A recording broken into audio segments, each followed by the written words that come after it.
Let's watch this video. I saw a few that were either I've never answered before or they had a lot of substance to them. But one of them in particular actually just got me thinking, and so I'm just going to segue the entire video. One of the things we're just going to talk about today is what is with the lack of progression in pro play in terms of innovation. And if you watched one of my most recent patch rundowns, then you might have actually heard me talk about one of the reasons that is it better now, the sound? Is actually the case. In the patch rundown, I talked about how certain champions continuously keep getting micro-nerfed over time, and then what ends up happening is that pro players end up regressing back to the picks that they were already playing before they started playing these aforementioned picks. And so what ends up happening is a pretty vicious cycle over and over because Riot is very cautious with their balancing. They don't really nerf champions too hard. It's very... You need a LS, AK, something skin. I can see a little bit of his skin on his chest. Very rare that they'll actually just completely kneecap something and just make it completely unplayable. And so what ends up happening? Well, it feels like we're stuck in roughly the same meta for long periods of time. We even saw this last year at Worlds where Riot did a really good job with an absolutely massive patch. And then as Worlds began to progress, it slowly cycled back into being relatively the same thing. One of the main things that I want to talk about is, well, you'll notice that sometimes there are players in pro play that are known for somewhat unique picks. And oftentimes those players will actually bring out those unique picks and they'll pilot them just fine. But then there's the stigma of, well, you're not actually playing what's the meta, you're not following along with stuff. Maybe the champion that you want to play, your teammates aren't super comfortable with, even if you're hyper proficient at the champion. This leads to like this weird thing going on where what's dictating what is actually meta is just actually what is either uber popular or it's what all the pro players have been playing for an extended period of time.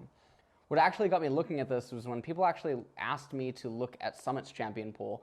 And one of the things that I noticed was that, hey, he's not actually playing a whole lot of unique champions over the last couple of years. So I already have an answer to this whole discussion, but I'll play it out. This ended up making me look at a lot of other pro players later that night off stream. And one of the things I noticed is that no one is actually playing a lot of unique champions. And it's been this way for quite a while. So my instant reaction is, so what I learned as when I was a pro was there was like these circles in League of Legends. This is why the meta always comes back around to each other, right, to itself. So for example, in jungle, there was always a circle of champs in my like 3 years of pro play, which each champ counted the other, right? So for example, like Lee Sin is good into Jarvan. Jarvan was good into Trundle. Trundle was good into Sedge, and Sedge was good into Lee Sin, right? This is basically the circle, right? There's some X-Factor champs, but that's the circle of meta champs, right? These are counters. And when Lee Sin gets buffed, for example, and Jarvan's in the meta, then Jarvan gets pushed out of the meta. But then Trundle and Sejuani beat Lee Sin, so they come back into the meta, right? That's why the circle happens. The same thing kind of applies in top lane, where, I don't know, let me think of random champs. Camille is good into Gnar. Renekton is good into Camille. Kennen is good into Renekton and Gnar. There's like different circles where, I mean, there's another thing for Gnar where he's good into a tank or something, right? And whatever beats Renekton, Kennen, and then Renekton can beat other champs, right? There's circles in League of Legends, from what I think. Maybe LS says this in the video, right? And so, for example, when a champion gets buffed, it's very common that other champions will be picked into it, and they'll be pushed back into the meta and pulled out of the meta when other champions are buffed, right? So if Trundle gets buffed and Sejuani gets buffed, then Lee Sin gets pushed out of the meta, but Jarvan gets pushed back into the meta because he's good into Trundle, for example, right? If Olaf gets buffed, Trundle counters Olaf, so he comes back into the meta. Lee Sin's also good into Olaf, so is Jarvan. So these three champs come back into the meta, and things like Sejuani get pushed out, and Gragas get pushed out, right? So there's like a push and pull in League of Legends when champions come in and out, that other champions get rotated back in. So what really gives? Well, again, it's the cycle. Pro players are playing anywhere from 4 to 5 days a week of scrims. After scrims, they might play a couple of games of solo queue. In North America, they might play Champions queue or something like that. Then they play their stage games. When you've been doing this for 3 to 4 years and the meta hasn't really been changing all that much, it leaves you with a handful of champions that you've just been grinding. So now, for example, I don't want to keep pausing, but for example, we just talked about GP, right? GP is the recent one on the block, which GP just got buffed, okay? And now GP might be a permaban. It might be a permaban on 12.7 forever, but teams might find counters to GP, right? They might find champs where they're like, this is really good in GP. Now, I don't know off the top of my head what counters GP, apart from things like Lucian top. But Lucian top is good, and some LPL and Eastern teams will love to play Lucian top. So maybe Lucian Akshan come back into the meta because GP is buffed, and teams are like, you know what, we'll leave GP open. If they first pick it, we've played this in scrims and it worked, and now the way a best of 5 works, for example, is let's say I'm red side, you first pick GP, you're Fnatic, I'm Rogue, whatever, and you're playing GP top, and I throw out one of my counters, and it works, and I beat you in game 1, then you're absolutely fucked for the rest of the series, because now what do you do? Do you choose blue side and pick GP again and lose again and run it back? Well, then you're down 0-2 and you have no room to really play with in a best of 5. Do you pick red side and try to do the same thing? Well, can your top laner play it if you've been practicing in scrims? Do you pick blue side and ban it? Well, now I know you have to ban GP for the rest of the series. So now if I lose, I'll pick blue side and I'll try to first pick it, and you're perma-banning GP for the whole series. So now I have an OP open, right? So it's really over and over and over inside of scrims and inside of solo queue in order to get good enough at scrims or roam that champion up, or you've been, playing them on stage and whatnot. What this ends up meaning is that if the champion does get nerfed, you're just going to go back to something else that you have also been grinding inside of that cycle. And if that champion gets nerfed, well, now that might mean that the previous champion that you were playing is now also sort of good because everything's been nerfed. And so you're just going to go back to playing that champion again before. We've noticed this vicious cycle with certain champions like Corki Azir. We've noticed it with Victor. We've noticed it so with he's Syndra, not talking about the same thing. He's not talking about the circle idea. He's talking about like OP champs get nerfed, so you regress back to champions that you played previously, which were strong, but were not buffed for a while. Corki Azir, let's say like, I don't know, it's a Syndra LeBlanc meta, and they both get nerfed. Well, everyone goes back to Victor Corki, right? Stat check other champions, or when other champions can't stand up to but it's also true too hard.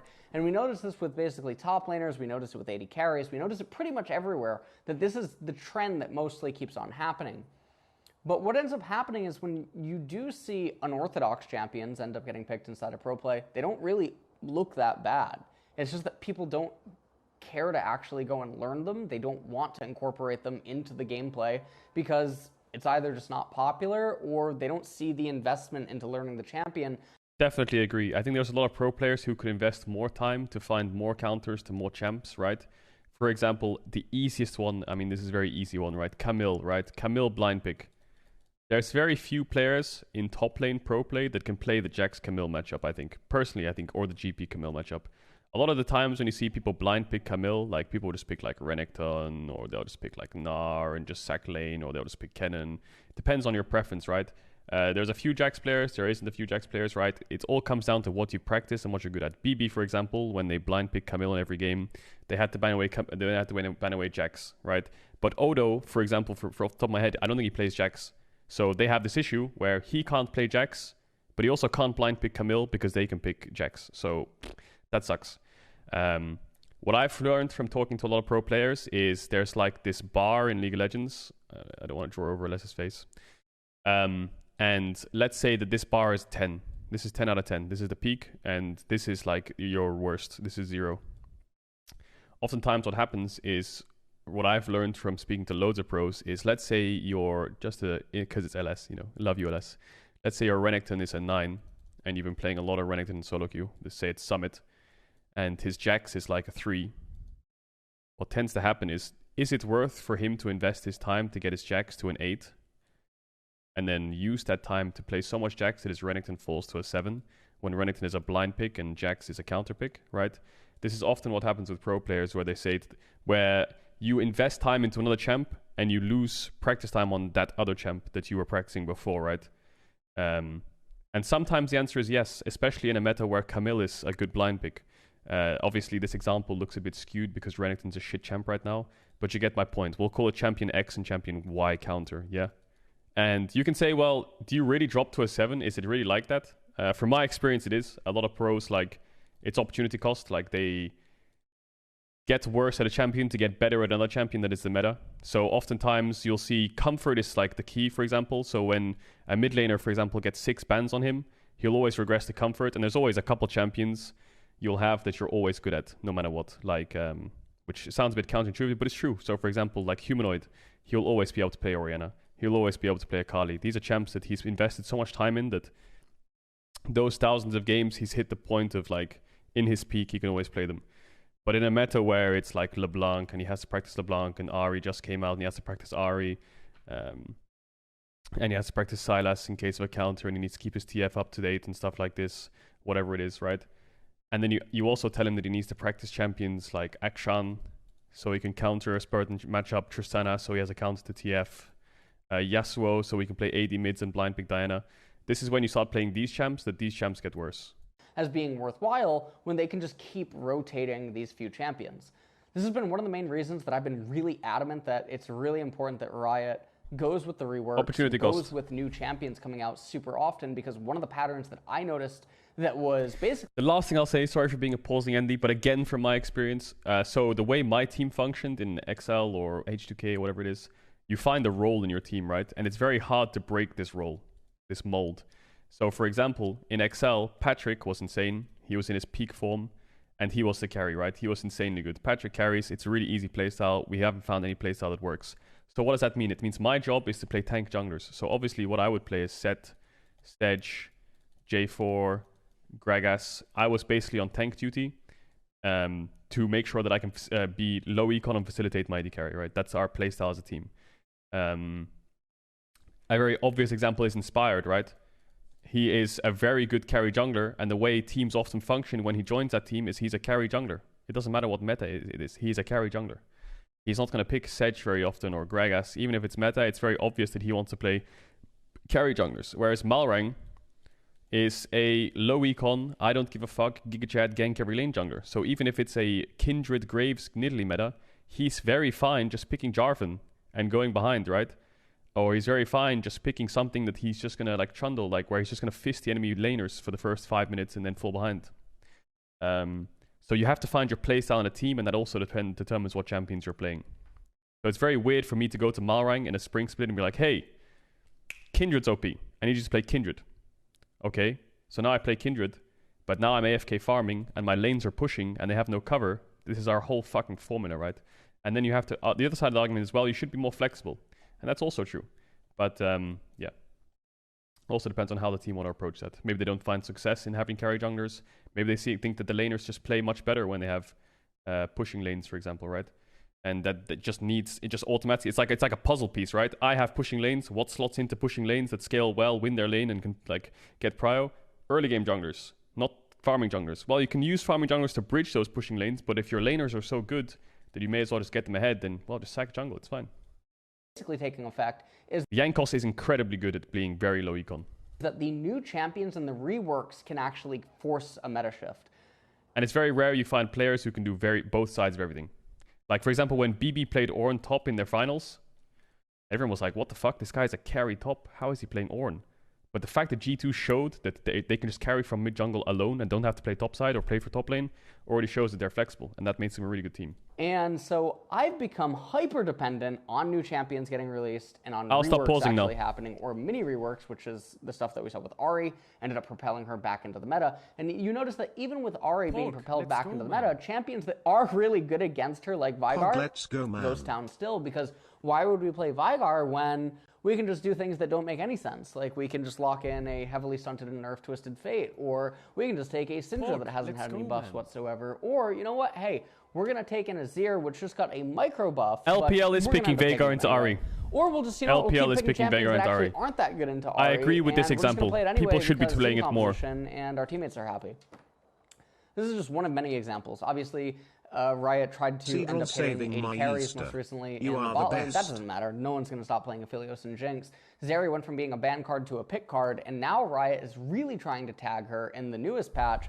And all that it's probably going to end up doing is she's going to go into crit. People are going to learn how to get through a new laning phase. She's going to curve into mid game. She's curve into late game. And Zeri should have been being picked anyway for her mid and late game prowess anyway. It just so happened that she was really strong, even sort of in the early to mid transition before. So not a whole lot is going to change. We've seen when enchanters come into the bot lane or something, it regresses, it goes back to Leona Nautilus and all these other things. Karma will be flavor of the month sometimes, and then the cycle just keeps continuing. You notice that a lot of drafting in pretty much all regions is really repetitive. It gets to a point where you can start predicting what everyone's going to play. Unique champion picks are really, really rare, and the longer that a split goes on or the longer that a playoff goes on, the more condensed the pool of champions actually ends up becoming, and it just looks really weird. So I'm mostly answering this in reference to what is going on with pro play, why don't we see any diversity inside of picks, and all this other stuff.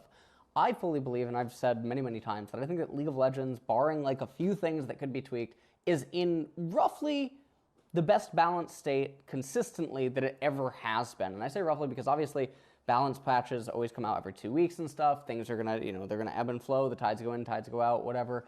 And at that point, it becomes very difficult for Riot. What can they actually do to try to shake up the pro meta? What can they actually do to try to get pro players to try to branch out from this cycle of champions? And what can they really do there? Because again, a lot of pro players, they've been playing the game for a really long time. And while they've been playing the game for a really long time, they've obviously developed mains over the years, and it becomes very difficult to detach yourself from that.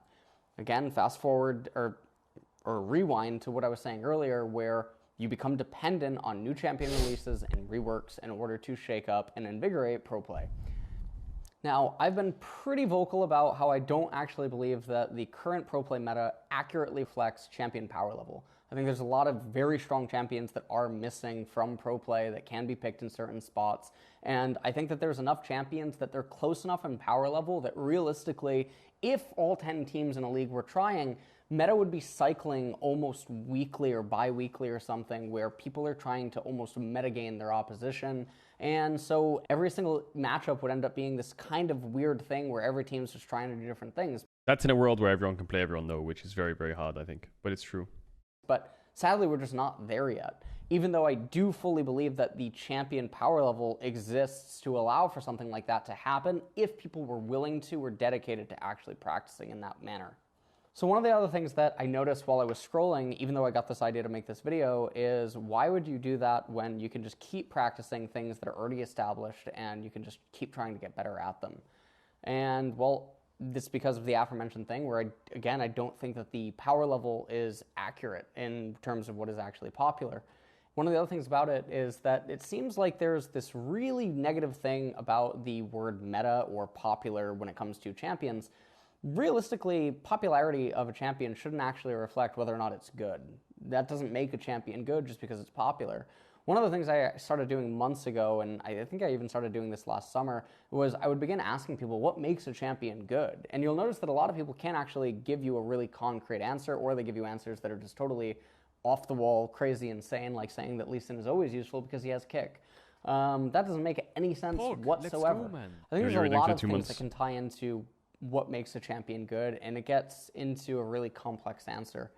Ultimately, I don't know what the response to this video is going to end up being. I feel like this is a topic that I could end up doing a 2-hour long talk on, and I have no idea what type of demand there would be for a video of that nature. And this would be very akin to like the TSM draft dystopia video, where I just go into a giant train of thought for like 1 to 2 hours on a specific topic. And again, I have no idea if that's even worth it. I don't know what the interest is in that, because unlike the TSM Draft Dystopia video, which is very tangible and there's something engaging on screen and I can talk about and move pieces around and stuff, this would just ultimately be me talking into a camera about patterns and other things that are present inside of esports and things that, I've learned to both understand and observe across so many different esport genres, and how it correlates and directly links into the topic that we're talking about, which is evolution inside of pro play. Anyways, I hope this accurately answers the question of why aren't we getting a lot more diversity inside of pro play, and why is it that it seems like pro players just keep rotating their champions over and over and over? Because basically, until Riot actually does something dramatic to force a lot of new champions to suddenly start being played, or just what do you think about G2's win, and are they good enough to contest the Eastern teams? The endless loop where it's like you go from the front of the line to the back of the line, and then what's at the front of the line goes to the back of the line, and then the back of the line is now the front of the line, and then it just endlessly keeps looping over and over. So 1 becomes 4, 2 becomes 1, right? And then 2 becomes 4, 4 becomes 3, and then that just sequence over and over and over. And that's what's happening basically with Pro Players Champion pools. That's why the meta looks the way that it does. The only way to really change that is things that are so grossly broken or so brand new that they require very specific answers and they drag things to them, sort of like gravity or something, and warp the entire meta around them. And that's why I've been so adamant over the years in so many of my patch rundowns that it's really important that Riot ultimately releases bombs in terms of champions that can cause a meta warp and drag everything around them. But it's really important that they don't just release one. They need to release multiple, because that's the only way that you're going to actually get a true meta shift. So 2 things I'll touch on finally before we go to LPL, because we don't have a lot of time. We have like 2 minutes. One thing he talks about is there's the only way to really shake up champ pools, reworks from champions or new champions is the only real way to push meta shifts. He said something about that. I agree, yeah. I also think more variables in the game can determine meta shifts, right? When you give level 2 crab gave so much. Champs like Xin Zhao, Kindred, Camille, Olaf, Trundle, level 2 skirmishes were really prevalent in jungle. Just talking about jungle right now. When you factor in the TP changes, right, and being able to TP bot early, this affects some top lane champs, which are very happy to just TP bot early and dive bot level 4. Also changed the whole meta, right, where now you can play Caitlyn Karma bot, for example, and get less punished by being just TP'd on behind, dying, losing your push, and then the game's over, right? So variables can be a very big thing to shake up champion pool. I don't know what variables, obviously I'm not a game designer, but like creative variable changes in the jungle, summoner spell changes, right? If you, like, let's say I just removed TP from the game right now and you have to play Ignite top laners, that's going to shake up the entire top lane pool because now everyone's playing Ignite top lane or something, right? Yeah, so variables. The other thing he said was he thinks there would be a meta shift every week. Meta shift every bi-weekly, because people will just be trying to meta game each other's comps. You're getting to the prime. As much as I think that's true, I think that'll never happen, no matter what Riot does to the game. And the reason I think that is because, as much as I agree with the point, that would require pro players to be able to play everything. And I think that's just not really realistic, if that makes sense. That requires the mid laners to play basically every mid champ you throw at them. Even though I know it's their job, I just don't see it happening. If there's going to be a bi-weekly meta shift where you're just changing comps every week, changing champs every week, to counter what everyone's throwing at you, you have to play every champ in the game, basically. And I just don't think that's realistic for the next 5 to 10 years of League of Legends Pro play, maybe. Maybe if the players can play all 5 roles, and then those champs in those 5 roles overlap with their main role, then I can see it happening, you know? But I doubt that'll happen. Cool, really good video though. If champs are just giga broken, for example the Worlds with the Juggernaut update when Mordor got reworked and was busted, do teams even scrim with those champs when it's expected the champ is perma-banned? Yeah, they scrim a while. I don't want to call out all pro players around the world, but the last thing I'll say, the last thing is, this is not an excuse to pro players. Obviously, I'm pro player biased, right? But like, you have 10 teams in the LEC, you have 10 teams in the LCK, you have 17 teams in the LPL, right? That's like over 250 players, excluding subs, who are scrimming on a daily basis of around 5 to, in some cases in Eastern regions, maybe like 8 to 10 scrim games a day, right? So you're looking at like, I don't know, I don't have like maths in my head, right? But where's an A? Okay, we can add an A, right? Sure. No, we're not adding an A for now. It's these 3 regions, right? And they're scrimming 5 to 8 to 10 games a day. On the higher side of that, right? You're looking at like 2,500 scrim games a day if you're including the 10, right? Or the 10 from an A, whatever it is. This is the amount of games played by person, right? For each player, excluding subs, right? These are the amount of scrims each player is playing. Each brain is thinking about games, right? And that's just on one day. There's 2,500, including subs, can go up to 3,000 games. And I do think these players are problem solving. They really are trying their best to figure out ways to counter things, right? So as much as like pro players are regressing or they're sticking to comfort and stuff, they are really sweating for their lives. And I feel like you can see that metas around the world, as much as like I can watch the LPL as an LEC player and be like, wow, that's OP, and copy it, they all come to similar conclusions, right? The only differences are, for example, like the LPL plays Graves top, and they do play Veigar into Ahri. The LCK, for example, was on the Ahri hype train in like week 7 of the LCK. Week 8, when the rework first came out, LCK was on it. EU and NA and LPL weren't really on it. I think LPL kind of was, but Veigar was the counter. I remember a really good series of Yagao versus Angel. I think it was a best of 5, where both of them just played Veigar against each other every game. Or Ahri. They both played like either side of it. I can't remember exactly where it was. So here we go. Veigar, Ahri, Veigar, Zoe, Ahri. And if you watch the games, the other is playing the opposite, right? Veigar, Ahri, Veigar, Ahri, Veigar, Ahri, Veigar, Ahri. And in most of those games, the Veigar won. In every Ahri side, the Veigar won, right? The Veigar wins, the Veigar wins, the Veigar wins. So the LPL was on that. When was that? The 31st of March. That's 3 weeks ago, 3 weeks ago, right? The LPL was ahead in that matchup, for example. The LCK never really went into the Veigar meta.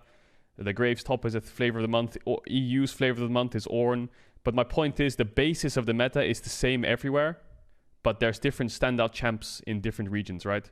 Which different players play, right? So yeah, I'm not here to excuse pro players, but they are grinding their asses off trying to find problem solved with that many scrim games a day. That was a really cool video. Shout out to LS. He's always the person on the forefront of pushing the meta and stuff, and I respect it. I'm not trying to like dissuade from anything he's saying. I'm just trying to give reasoning. So yeah. So a lot of people lean into the winning team having the better draft on like when they're like analyzing games, and it's quite frustrating. So like let's say one comp is playing LeBlanc, Jace, you know, and the other comp is playing like Jarvan, Ornn, Rakan, yeah. And let's say this team is winning the game and they win the game. People will be like, yeah, it's well, let's put MF in here as well.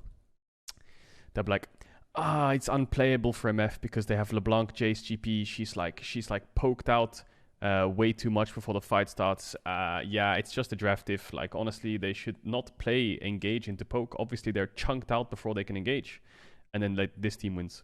And then I see everyone's like, now how is Jay supposed to play the game against that much engaged? Like, you fall behind once and now he can't do anything. Like, he just gets killed. GP's the same. They're too much engaged. Like, how can you play poke into engage? You just get engaged on and die.